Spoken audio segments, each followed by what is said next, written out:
July 17th, 1973, a private medical office in Hong Kong. Bruce Lee sits across from Dr. Peter Wu. The doctor slides an x-ray across the desk, points to something, says 5 words that should have changed everything. You have 3 months, maybe less. Bruce Lee walks out, never fills the prescription, never comes back. 3 days later, he's dead. But here's what nobody knows. What the doctor said, what Bruce heard, and why he chose to die. Let me show you. Because this isn't a story about a mysterious death. It's a story about a man who knew he was dying and decided his legacy was worth more than his life. 1973, July 17th, 9 a.m. Bruce Lee doesn't want to be here. He's been having headaches, severe ones, the kind that make the room spin, the kind that make light feel like knives. His wife Linda made the appointment. After he collapsed in May, after the hospital, after all the promises to take it easy, promises he didn't keep. Dr. Peter Wu is one of Hong Kong's best neurologists, Western-trained, Chinese-speaking, discreet, essential for someone like Bruce Lee. Because if word gets out that Bruce Lee is sick, the legend dies before the man does. Bruce sits down. Dr. Wu looks at him. Really looks. You look terrible. Thanks, Doc. You're a real charmer. I'm serious. You've lost weight. Your color is off. When's the last time you slept? Bruce shrugs. Sleep is overrated. Dr. Wu doesn't smile. He's seen this before. High achievers. Push until they break, then push more. Tell me about the headaches. Bruce hesitates. Admitting pain feels like admitting defeat. They come and go, mostly when I'm stressed or dehydrated. How often? Few times a week. Dr. Wu writes something down. And the collapse in May? That was different. I was in a hot room, recording for hours, just overheated. The hospital said it was cerebral edema, brain swelling. They said it could have been lots of things. Dr. Wu leans forward. Mr. Lee, I reviewed your hospital records. Your brain was swelling because your body is failing to regulate itself. This isn't dehydration. This isn't stress. Bruce goes quiet. Then what is it? That's what we need to find out. Dr. Wu orders tests, blood work, more x-rays, neurological exams. Bruce complies. Barely. Between tests, he's impatient, checking his watch, tapping his foot. I have a meeting at noon. This is more important. You don't understand. I'm about to break through in Hollywood. Enter the Dragon releases next month. I can't afford to... To what? Be alive for it? Bruce stops. The nurse takes his blood pressure. 3 times. Because she doesn't believe the first 2 readings. Too high. Dangerously high. She shows Dr. Wu. He frowns. During the neurological exam, Dr. Wu asks Bruce to follow a light with his eyes. Bruce's pupils respond slowly. Uneven. Headache right now? Always. Always. For the past month, yeah. It never really goes away. Just gets worse or better. Dr. Wu writes more notes. He tests Bruce's reflexes, coordination, memory. Everything is slightly off. Not dramatically, but consistently, like a machine running on bad fuel. The tests take 3 hours. Bruce paces, makes phone calls, argues with assistants about schedules. No, don't cancel the interview. I'll be there. Yes, I'm fine. Just a checkup. Tell them I'm running late. Not that I'm at the doctor. Dr. Wu watches this, sees a man terrified of appearing weak. Finally, Dr. Wu calls him back into the office. Bruce sits, tries to read the doctor's face. Can't. Dr. Wu arranges papers on his desk, x-rays, blood work results, test results, takes his time. Too much time. Just tell me. Dr. Wu looks up, takes off his glasses, rubs his eyes. Mr. Lee, I'm going to be very direct with you, because I don't think subtlety will work. Good, I hate subtlety. Your kidneys are failing, your liver is compromised, your blood pressure is dangerously high, and the cerebral edema, it's not a one-time event, it's chronic. The words hang in the air. Bruce's face doesn't change, but his hands grip the armrests, knuckles white. What does that mean? It means your organs are shutting down. Your body has been under extreme stress for years. The painkillers, the cortisone injections, the extreme training regimen, your body can't handle it anymore. Dr. Wu pulls out a paper. Lists of medications found in Bruce's blood work: aspirin, cortisone, meprobamate, chlorzoxazone, and traces of cannabis. You're taking how many pills a day? Bruce doesn't answer. Mr. Lee, I need to know what you're putting in your body. I don't count. I take what I need to function, to train, to work, whatever it takes. Whatever it takes is killing you. Silence. Bruce leans back, stares at the ceiling. How bad is it? Really? Dr. Wu slides the X-ray across the desk, points to a shadow. This is your brain. See this area? That's swelling. Chronic swelling. Your brain is essentially under attack from toxins your body can't filter out anymore. Bruce studies the X-ray. His own brain. His own death sentence. The headaches? Your brain swelling, pressing against your skull. What happened in May was an acute episode, an emergency release of pressure, but the underlying condition hasn't changed. It's getting worse. Can you fix it? Dr. Wu puts down the X-ray. Maybe, if you stop everything, now, today. Stop what? All of it. The medications, the training, the work, everything. Your body needs to heal, and even then, I can't guarantee anything. The damage is extensive. Bruce stands, walks to the window. Hong Kong sprawls below. His kingdom, his proving ground, his stage. How long? If I do everything you say. How long do I have? Dr. Wu chooses his words carefully. If you stop everything now, if you rest completely, if you follow a strict medical regimen, if you're lucky, maybe 6 months, maybe a year, maybe more. I can't promise. And if I don't, the question hangs. Dr. Wu has been a doctor for 20 years, has had this conversation before, always hates it. You have 3 months, maybe less. The room goes quiet. Outside, Hong Kong bustles, cars honking, people shouting, life continuing. Inside, time stops. Bruce stares at his reflection in the window. 3 months, maybe less. The next cerebral episode could happen tomorrow, could happen next week, could happen in 3 months, but it will happen. And when it does, you won't wake up. Bruce turns around. What caused this, specifically? Dr. Wu pulls out the list again. You've been medicating yourself for years. Your body has been in a constant state of chemical overload. The cortisone for your back, the painkillers for training injuries, the muscle relaxants, the aspirin. Your liver and kidneys have been processing industrial amounts of medication while you've been pushing your body to extreme limits. He points to another result. Your body fat is too low, you're dehydrated, your electrolytes are imbalanced, you're not sleeping, you're under constant stress. Add in the physical trauma from training. Your body is at war with itself. So stop the pills, problem solved. Dr. Wu shakes his head. It's too late for that. The damage is done. Your organs are failing. Stopping now might slow it down, but it won't reverse it. The toxins are already building up in your system. Your brain is already swelling. The next episode is inevitable. Bruce sits back down, puts his face in his hands. For a moment, the mask drops. Dr. Wu sees not the legend, not the martial arts icon, not the movie star, but a 32-year-old man, scared, exhausted, human. I can't stop now. Mr. Lee, you don't understand. I'm 3 weeks away from Enter the Dragon. 3 weeks. Do you know what that means? I know it means you might not live to see it. Bruce looks up.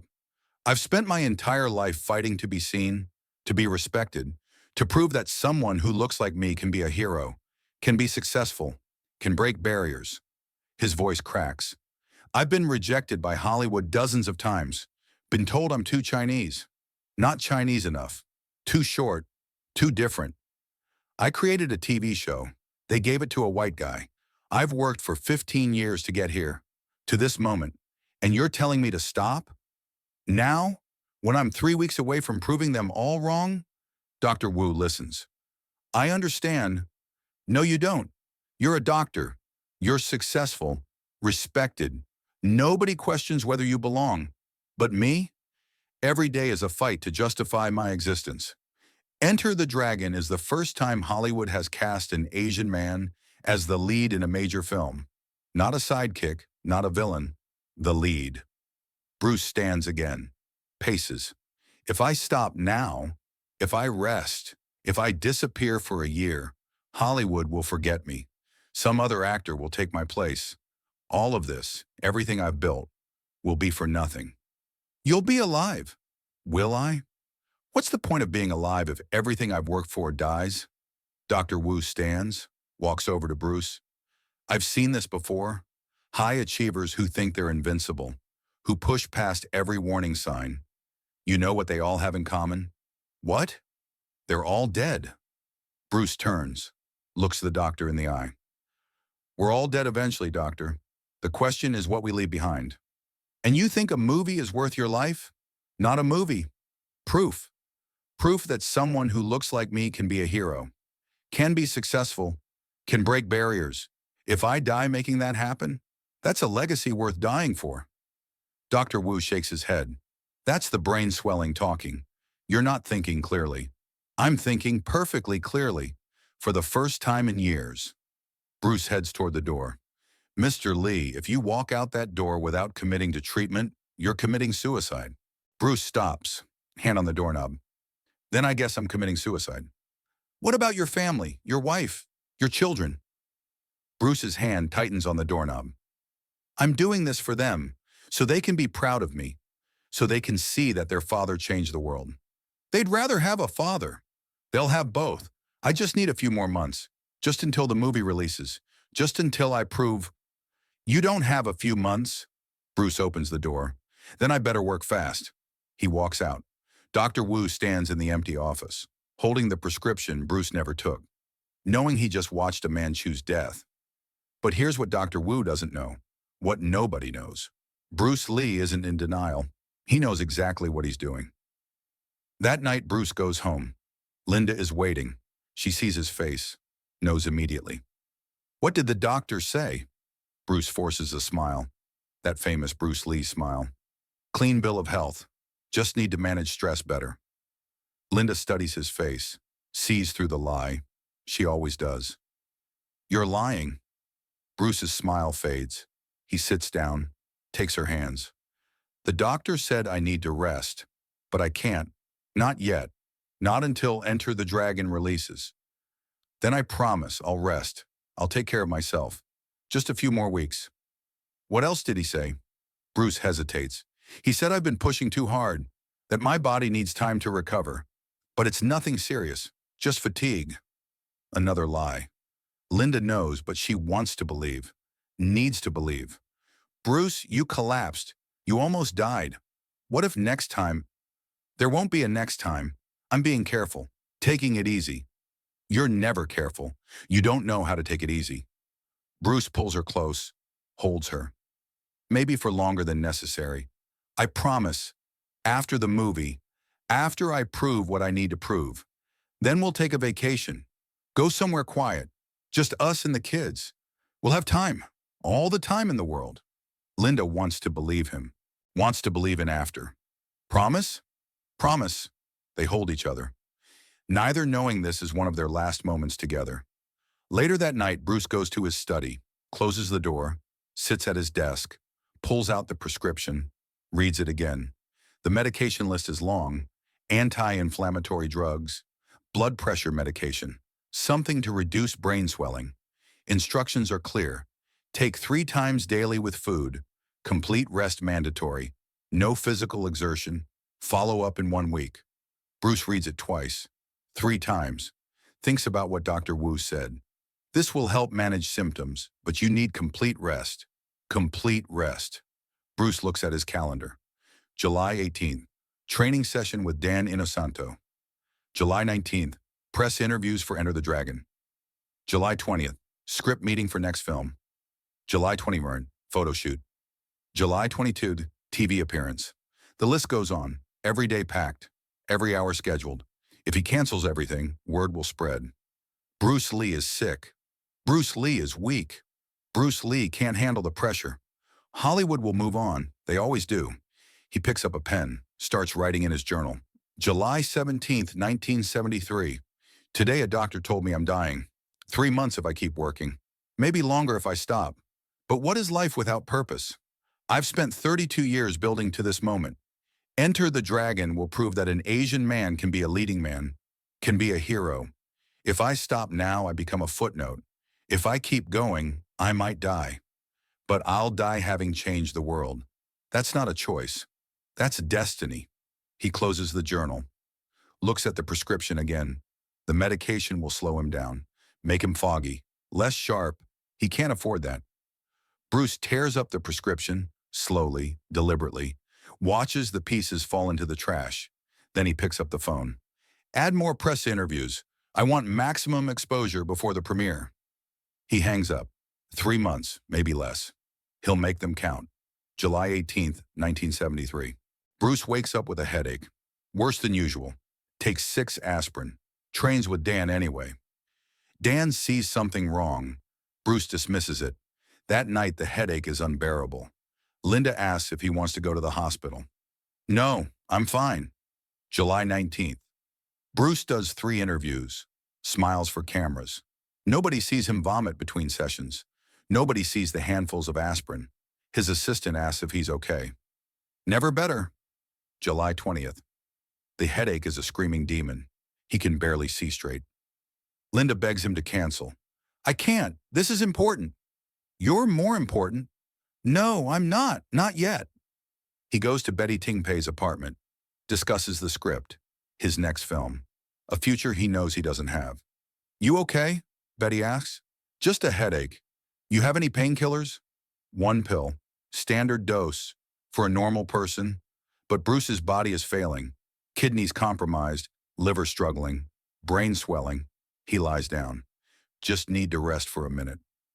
3 months, the doctor said. Bruce Lee doesn't make it 3 days. When they find him, he's unresponsive. Brain swelling. The same thing that happened in May. But this time, his body can't recover. At the hospital, they try everything. But Dr. Wu's prediction was right. The next episode would be fatal. Bruce Lee dies at 32, July 20th, 1973. 3 days after being told he had 3 months.